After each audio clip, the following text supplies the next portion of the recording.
त्यांच्या सिरीजनी पूर्ण महाराष्ट्राला वेड लावलंय. ते एक ट्रेंड सेटर आहे आणि नेहमी तुला बघूनच मी मॅनिफेस्ट कधी केलं नाही, पण पूर्ण महाराष्ट्राचं प्रेम भेटतं. तुमच्या लाईफ मध्ये काही सॅड मुवमेंट्स आहेत का? आणि ती सोशल मीडिया लाईफ असते ती वेगळी असते. सगळ्यांना वाटतं की हा खुश आहे असं तसं. जर आपण महाराष्ट्राची पॉप्युलेशन बघितली तर करोड आहे आणि तुमच्या पूर्ण फोटो फ्रेम सिरीजला जर आपण कॅल्क्युलेट केलं तर 7.5 करोड व्ह्यूज आहे.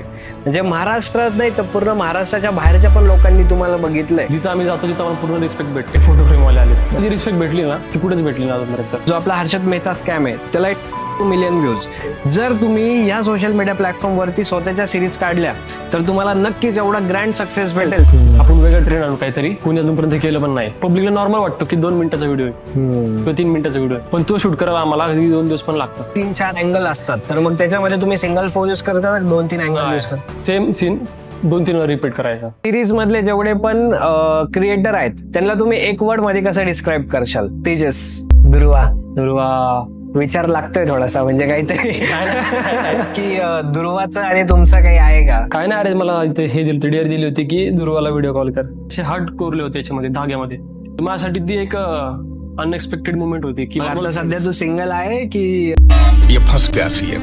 मला बिझनेस मध्ये वरती जायचंय, सोशल मीडियाला वरती जायचंय. तर तुम्ही त्या गोष्टीमध्ये अटकले तर तुम्हाला त्या गोष्टीसाठी टाइमच भेटत. रिलेशनशिप वगैरे सगळ्या गोष्टी, त्यामुळे ते खूप डिस्टर्ब होऊन जातात. 2021-22 पासून माझं होतं मुलीसोबत. पण ऍट दी पॉईंट असं येतो की आपल्याला करिअर पण बघावं लागतं, आपल्या घरचं पण बघावं लागतं, प्रत्येक गोष्ट आपल्याला हँडल करावं लागते. 4 वर्षानंतर मला ते कुठेतरी हिट झालं की 4 वर्ष अगोदर मी ह्या गोष्टी केल्या असतात तर मी आता कुठल्या लेवलला असतो. युथ तुला बघतायत त्यांना तू तुझ्या बॅकग्राऊंड वरून पास्ट वरून काय मेसेज देशील? मी तर एवढं सांगेल की तुमच्या जर हॉबीज किंवा ड्रीम्स असतील त्यासाठी तुम्हाला कोणत्या गोष्टी त्याग करायचा असेल तर तुम्ही करू शकता. रात्रीतून बदलून गेलं पूर्ण पेज. मी व्हिडिओज असे रिफ्रेश मारतो आयडी, तासाला मिलियन व्ह्यूज वाढायचे तासाला. कंटेंट क्रिएशनची जर्नी कशी स्टार्ट झाली? प्रशांत आणि मी कॉलेज पासूनचे मित्र, प्रशांत, तेजस आणि मी. रील करू आपण. मी म्हणलं रीलला मजा नाही म्हणलं राहिल्या आता लिपसिंगला, आपण कॉन्टेंट क्रिएट करू. तेव्हा तुम्हाला वाटलं की आता सोशल मीडिया आपल्याला नाहीच करायचं. कधी आम्ही वडापावर पण दिवस काढलेले. तुमचं इन्स्पिरेशन कोण आहे सोशल मीडियावरती असेल? लाईफ मध्ये सोशल मीडिया नसतं तर काय करत असतं तुम्ही? पण त्या फेज मधनं आलोय ना ते पण डिपेंड करतं. सगळ्यात आपण बोलतो टफ पार्ट की या फोटो फ्रेमचा लास्ट पार्ट एकदम टफ डिफिकल्ट की पूर्ण टीम रडलेली. जे तुझ्या फॉलोअर्सला नाही माहिती तुझ्याबद्दल, तू त्यांना काय सांगशील? माझी बॅक स्टोरी, लाईफची बॅक स्टोरी आहे एक, ती कोणालाच माहित नाही. महाराष्ट्राचे सर्वात फेवरेट रील स्टार आणि कॉन्टेंट क्रिएटर त्यांच्या सिरीजनी पूर्ण महाराष्ट्राला वेड लावलंय. ते एक ट्रेंड सेटर आहे. आज त्यांच्यासोबत आपण बसतोय, त्यांच्याकडून भरपूर आपण गोष्टी जाणून घेऊ, सिरीज बद्दल पण आणि त्यांच्या स्वतःच्या पर्सनल लाईफ बद्दल पण. तर सगळ्यात पहिले तुम्हाला 650K साठी खूप खूप कॉंग्रॅच्युलेशन्स. तुमचे 650K कम्प्लीट झाले. खूप छान वाटतंय. जे पण हार्डवर्क तुम्ही करताय त्याचं तुम्हाला फळ भेटतंय आणि लवकरच 1 मिलियन पण कम्प्लीट होणार. तर तुम्हाला कसं वाटतंय की 650K आपले कम्प्लीट झाले? हे तुम्ही कधी मॅनिफेस्टेशन केलं होतं की आपण इथपर्यंत जाऊ? आज काय वाटतंय, नेमकी काय फिलिंग आहे? मी मॅनिफेस्ट कधी केलं नाही, पण पूर्ण महाराष्ट्राचं प्रेम भेटतोय. नाही तर लोकांचे मला फोन येतात अनएक्सपेक्टेड लोकांचे, त्याबद्दल तुम्ही आम्ही तुमची सिरीज बघतोय, तुम्ही पूर्ण महाराष्ट्रभर तुम्ही चर्चेत आहात. भारी वाटतंय सगळं, छान वाटतं एकदम. जर तुमच्या आयडी बघितली तर त्याच्यामध्ये 2 गोष्टी मला बघायला भेटतात, जे म्हणजे ट्रिपल एक्का आणि एक आहे डबल फेस आहे तुमच्या आयडी मध्ये. तर नेमकी त्याचं काय मिनिंग आहे, त्याच्या मागे काय आहे एक्झॅक्ट कहाणी? ट्रिपल एक्का म्हणजे माझं असं ते हे नाहीये, मला सिंगल 1 पाहिजे होता, पण मला काही कोड असतात पूर्णच करावं लागतात तिथं. त्यामुळे मला इंस्टाग्रामला ते पूर्ण 111 टाकायला लागलं. मला सिंगल 1 भेटलं असतं ते बेटर झालं असतं, कारण का सिंगल माझं मी. आणि डबल फेसचं मिनिंग असं आहे की प्रत्येकाला एक पर्सनल लाईफ असते, ती कधी कोणाला तो सांगतच नसतो. आणि ती सोशल मीडिया लाईफ असते ती वेगळी असते. सगळ्यांना वाटतो की हा खुश आहे असं तसं, पण त्याच्या डीप लाईफ मध्ये आपण जेव्हा जातो तेव्हा असतं की बाबा हा डबल फेस माणूस आहे. मग त्यामुळे मला तसं राहावं लागतं. जसं आता तुम्ही सांगितलं की डबल फेस किंवा अजून डीप लाईफ मध्ये काही असतं, काही सॅड गोष्टी पण काय असतील, काही आनंदाचे पण काही गोष्टी असेल. तसंच जर अजून तुमच्या प्रोफाईल मध्ये बघितलं तर हायलाइट्स मध्ये गेल्यावरती कर्णचा एक तुमचा हायलाइट आहे, त्याच्यामध्ये लॉयल्टी बद्दल, त्यानंतर अशा काही गोष्टींबद्दल तुम्ही टाकलेलं आहे. तर नेमकी काय आहे त्याच्या मागे? तुमच्या लाईफ मध्ये काही सॅड मुवमेंट्स आहेत का किंवा काय गोष्ट आहे त्याच्या मागे? नाही, ऍक्च्युली मी जसं त्याच्या लाईफ मध्ये जसं घडलेलं आहे तसं माझ्या लाईफ मध्ये पण घडलेलं आहे. म्हणजे जेव्हा मी लहान एज मध्ये होतो तेव्हा, त्यामुळे मला ते पहिल्यापासून रिलेट होतं थोडं. त्यामुळे मी पहिल्यापासून करण्याचा लय मोठा फॅन आहे पहिल्यापासून. जसं की एखादी गोष्ट, एखादा मुवमेंट तुम्ही सांगू शकता का? सॅड मुवमेंट कोणता? हा, की प्रत्येक जागी त्याचा वापर करून घेतला, त्याच्याकडे शक्ती भरपूर होती, तर शक्यतो वापर करू शकला असता मित्रांसाठी वगैरे. हे भरपूर गोष्टी आहेत. ठीक आहे. अजून एक गोष्ट जी मला पूर्ण महाराष्ट्राला एक सांगायची आहे, जे तुमचं सोशल मीडिया आहेत आणि ज्या तुमच्या सिरीज आहेत, तसं तर तुम्ही भरपूर सिरीज बनवल्यात, पण मागच्या 3च सिरीज बघू आपण, जे तुमच्या खूप ह्यूज सक्सेस भेटली तुम्हाला, म्हणजे ग्रँड सक्सेस बोलू शकतो आपण, जे तुमच्या सिरीज नंतर एक ट्रेंड सेट झाला सिरीजचा. याच्या पहिले कधी सिरीज बघायला नव्हतं भेटत, पण जेव्हापासून तुम्ही सिरीज स्टार्ट केल्या तेव्हापासून एक ट्रेंड चालू झाला.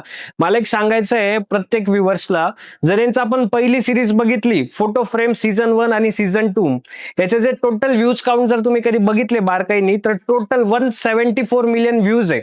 जर आपण महाराष्ट्राची पॉप्युलेशन बघितली तर फक्त 12 ते 13 करोड आहे, आणि तुमच्या पूर्ण फोटो फ्रेम सिरीजला जर आपण कॅल्क्युलेट केलं तर 17.5 करोड व्ह्यूज आहे. म्हणजे महाराष्ट्रात नाही तर पूर्ण महाराष्ट्राच्या बाहेरच्या पण लोकांनी तुम्हाला बघितलंय. तर हे खूप मोठी गोष्ट आहे. महाराष्ट्राच्या कानाकोपऱ्यापर्यंत लोक तुम्हाला ओळखताय. छोटा जागा असो किंवा मोठं शहर असो, प्रत्येक ठिकाणी तुम्हाला बघितलं जाते. तर काय फिलिंग आहे, कसं वाटतं? चांगलं वाटतं, कारण जिथं आम्ही जातो तिथं आम्हाला पूर्ण रिस्पेक्ट भेटते. आता आम्ही लास्ट टाइम मुंबईला गेलो होतो, तर आम्हाला मॅकडॉनल्ड्स मध्ये जायचं होतं, तर पूर्ण गर्दी होती, पूर्ण हाय होतं सगळं. सॅटर्डे संडे होतं वाटतं काहीतरी. तर आम्हाला जाऊ म्हणलं आपण आतमध्ये. तिथल्या स्टाफ लोकांनी आम्हाला बघितलं आणि सगळी नोटीस केलं. तिथे मॅनेजर पाशी गेले आणि म्हणले की ते फोटो फ्रेमवाले आलेत. अरे बाप. तिथं आम्हाला जी रिस्पेक्ट भेटली ना, ती कुठेच भेटली ना अजूनपर्यंत. सगळ्यांना साईडला केलं, आमची मिल वगैरे त्यांनी स्वतः आम्हाला आणून दिले. तर सर तुम्हाला काय लागतं काय नाही, सगळ्या गोष्टी म्हणजे रिस्पेक्ट भेटते आम्हाला प्रत्येक जागी भेटतं. यानंतर जर आपण बघितलं, आता तर तुम्ही इंस्टाग्राम वरती ह्या सगळ्या सिरीज बनवताय, तुम्ही कधी बघितलंय का पूर्ण इंडियामध्ये ज्या मोठ्या वेब सिरीज बनतात, जसं अमेझॉन प्राईम वरती, नेटफ्लिक्स वरती, तर त्याचा मोस्टली व्ह्यूज जे आहेत, तर मी टॉप 5 वेब सिरीज बघितले, त्याच्यामध्ये सगळ्यात 1 नंबरला आहे ती फर्जी, त्याच्यात 37 मिलियन व्ह्यूज आहे. त्यानंतर 2 नंबरला आहे मिर्झापूर, 30 मिलियन व्ह्यूज, आणि स्कॅम जो आपला हर्षद मेहता स्कॅम आहे त्याला आहे 22 मिलियन व्ह्यूज. जर तुम्ही ह्या सोशल मीडिया प्लॅटफॉर्म वरती स्वतःच्या सिरीज काढल्या तर तुम्हाला नक्कीच एवढा ग्रँड सक्सेस भेटेल की त्याला काही लिमिट नाही राहणार. तर तुमचा फ्युचर प्लॅन आहे का काही त्याच्यासाठी? भरपूर मोठे मोठे प्लॅनिंग आहेत. आम्ही ते सोशल मीडियाला नाही शेअर करू शकत. आता आम्ही नॉर्मल इंस्टाग्रामला आहेत, थोडे दिवस आम्ही युट्यूबला, पुढचे पण आमचे अजून आहेत प्लॅनिंग, आणि सोशल मीडियाला नाही सांगता. पण सगळेजण एवढे प्रेम देतात त्यामुळे आम्ही ते पुढचे प्लॅनिंग करून ठेवले तसे. आपल्याला ह्या लेवल पर्यंत जायचे. आता असं पण झालंय की लोकांना अजून तुमच्याकडून एक्सपेक्टेशन वाढले की वाढले. मागच्या वेळेस जे तुम्हाला बघत होते सगळेजण, त्या हिशोबाने रोज तुमच्याकडून काहीतरी न्यू अपेक्षा आहे आणि ते तुम्ही दरवेळेस आणताच आहे मार्केटमध्ये. तर ते पण एक खूप मोठी गोष्ट आहे. कारण कसं असतं, कधी कधी पब्लिकच्या नुसार पण आपल्याला राहावं लागतं. प्रत्येक वेळी आपल्या माइंड सेटिंग नाही राहावं लागत. पब्लिकचे कमेंट बघायला लागतात, काय येतात, त्यांना काय पाहिजे व्हिडिओमध्ये, त्यानुसार पण कधी कधी मार्केटला जावं लागतं. तुमच्या सिरीज मध्ये जे कमेंट्स वगैरे येतात तर त्याच्यामध्ये कोणत्या निगेटिव्ह कमेंट किंवा काही असं कमेंट्स? असं नाही, प्रत्येकाला ते तेवढं असतंच. प्रत्येक जण काहीतरी कोणतरी कुठेतरी करत असतो निगेटिव्ह कमेंट, पण नाही लक्ष देत कोणी जास्त, कारण कमेंटच एवढे असतात पॉझिटिव्ह कमेंट, त्या कमेंटकडे कधी लक्ष जातच नाही आमचं. चला, अजून त्याच्यामध्ये मला थोडंसं डीप जायचं तुमच्या सिरीज बद्दल, अजून त्याच्यावरती डिस्कशन करायचंय, कारण की आज प्रत्येक कॉन्टेंट क्रिएटरला सिरीज बनवायचे तुमच्यासारख्या. तर तुम्ही त्या प्रत्येक कॉन्टेंट क्रिएटरला सांगा की नेमकी तुमचं जेव्हा स्क्रिप्टिंग होती, जेव्हा शूट होतं, त्यानंतर एडिट होतं, तर ही पूर्ण स्टेप्स, पूर्ण प्रोसेस कशी असते तुमची? नाही, आमचं तर काही कन्सेप्ट आम्ही पहिले रेडी करतो, काही कन्सेप्ट आम्ही जागेवर रेडी करतो. कधी कधी आता आमची जी सिरीज चालू आहे इश्पाची, आम्ही अजूनपर्यंत स्क्रिप्टिंग केली नाही, कधी कधी काय करत, ऑन द स्पॉट आम्ही पूर्ण स्क्रिप्टिंग करतो. अर्ध्या तासामध्ये, 30 मिनिट्स मध्ये पूर्ण स्क्रिप्टिंग करतो, डायलॉग रायटिंग करतो, चालू आमचं शूट. जर आपण बघितलं फोटो फ्रेम आणि त्याग, ह्या ज्या 2 तुमच्या रिसेंटली यूज सक्सेसवाल्या सिरीज होत्या, तर त्याच्यामध्ये तुमच्याकडे खूप क्रिएटर्स होते, तर त्यांच्यासोबत काम करणं पण हे काही सोपी गोष्ट नव्हती, कारण की 6-7 क्रिएटर्स, 6-7-8 क्रिएटर, त्यांचे पॉइंट ऑफ व्ह्यू वेगळे, त्यांच्या सगळ्या गोष्टी वेगळ्या. तर तुम्ही त्या सगळ्या गोष्टी कसं मॅनेज करायचं? त्याच्यासोबतच डीओपी, जसं तुमचे शूटचे अँगल्स वगैरे सगळ्या गोष्टी, तर ह्या गोष्टी कसं करायच्या? समजा आज मी आहे, मला सिरीज स्टार्ट करायची, तर मला कोणत्या गोष्टींच्या काळजी घ्याव्या लागतील किंवा मला कशा टाईपचं वर्क करावं लागेल की मला त्या लेवलचं सिरीज बनवता येईल? आता काय कसं असतं, स्क्रिप्टिंग चांगले असते, प्रॉपर स्क्रिप्टिंग असते, डायलॉग रायटिंग असते, पण त्यांना स्क्रीन प्ले जमत नाही. स्क्रीन प्ले मेन असतो, कारण पब्लिक जेव्हा बघते त्या पब्लिकला ते पूर्ण इमोशननी अटॅच झालं पाहिजे, तर ते बघण्यात मजा आहे. नाही तर तुमची सिरीज किती पण चांगली असू दे, तुमचा स्क्रीन प्ले चांगला नसेल तर काही फायदा नाही. आणि ऍक्टिंग तर मेन गोष्ट आहे, ऍक्टिंग तर पाहिजेच पाहिजे. मेन गोष्टी स्क्रीन प्ले मेन डिपेंड करते प्रत्येक गोष्टी. आणि जो तुमचा एडिटचा पार्ट असतो तो आता तुम्हाला तुम्हाला सगळ्यांना खोटं वाटेल हे. आमचं जे पूर्ण scripting, dialogue writing, screenplay, editing, जे आमचे डीओपी आहेत पूर्ण सगळे तेच करतात. एकच पर्सन. राकेश बोळा म्हणून आहे, पूर्ण सगळं तेच. अरे बाप. जे तुमचे प्रत्येक सिरीज मध्ये जर बघितलं तर 2, 3, 4 अँगल असतात. तर मग त्याच्यामध्ये तुम्ही सिंगल फोन युज करता का 2-3 अँगल युज करता? सेम सीन 2-3 वेळा रिपीट करायचा, सेम सीन 2-3 वेळा रिपीट करायचा. जर कधी कधी हार्ड सीन असेल तर मग ते 2-3 अँगलने सीन होतं, नाही तर मग नाही, तोच सीन करणार तो पूर्ण. म्हणजे डबल समजा 3 अँगल असेल तर 3 वेळेस तो सीन रिपीट होईल. हा टफ टास्क आहे एकदम. टफ पण म्हणता येईल आणि आम्हाला सवय पण लागून गेली का तर तुम्ही ते एन्जॉय करता. एन्जॉय करतो. हा, जे तुमचे सिरीज मधले जेवढे पण क्रिएटर आहेत त्यांना तुम्ही एक वर्ड मध्ये कसं डिस्क्राईब करशाल? तर मी प्रत्येकाचे नावं घेतो, तुम्ही त्याला डिस्क्राईब करा, है ना?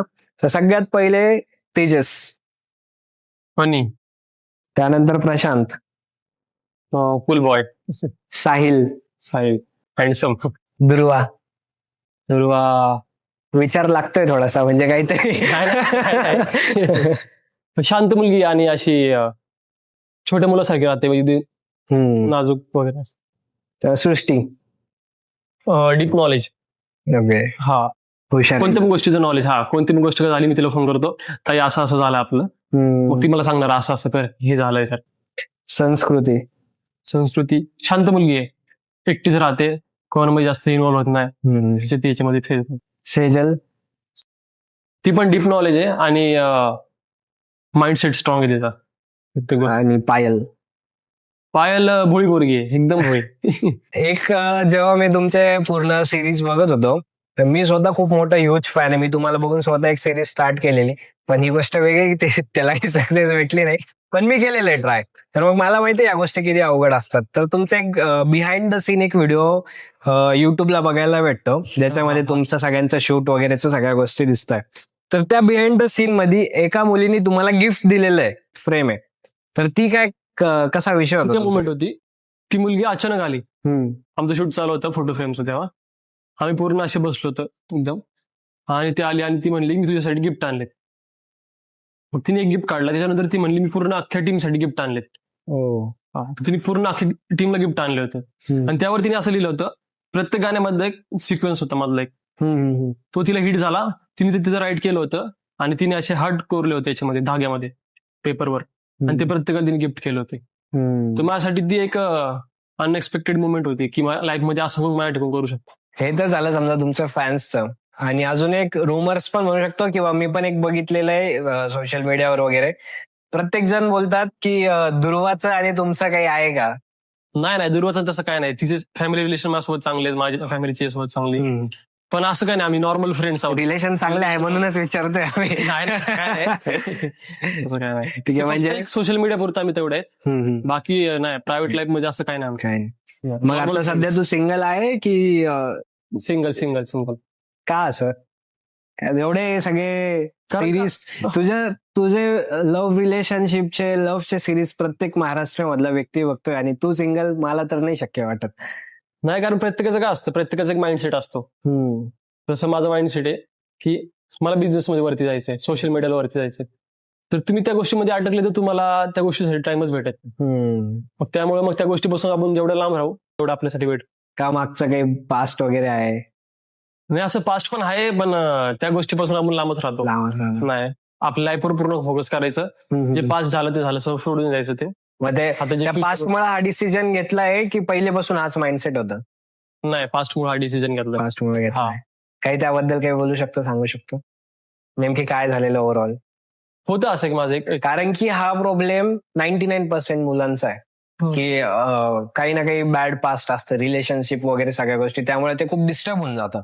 तर मग कुठे मन लागत नाही, किंवा ते स्वतःला एक लिमिटेड बाउंड्रीज मध्ये ठेवतात. पण तू त्याला ओव्हरकम करून एक चांगलं सक्सेसफुल पर्सन आज आहे, प्रत्येक तुझ्या बिझनेसमध्ये असो किंवा कॉन्टेंट क्रिएटर जर्नीमध्ये असो.